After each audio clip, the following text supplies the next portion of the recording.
এই সোহাগ ভাই, রুমানরে দেখছেন? রুমানরে খুঁজে পাইতেছি না সকালের তন। রোমানে আবার এই সকাল সকাল কই গেল গা? ওর লিগে কালকে রাত্রে কথা হয়েছে একটা গাড়ি কেনা লইয়া। এখন সকাল হয়েছে, এখন সকাল ওরে বিশ্রাই পাই না। ওর তো অভ্যাসই এইটা, ওর দিনে রাত বেলা খোঁজ খবর থাকে না, না মোবাইলে ফেসবুকে না বাড়ি করে। আচ্ছা ভাই, ওর খোঁজ পাইলে আমার একটু নক দিন।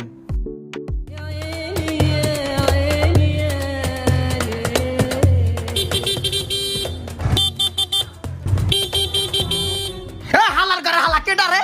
ওদিক দিয়ে জায়গা আছে, ওদিক দিয়ে যা।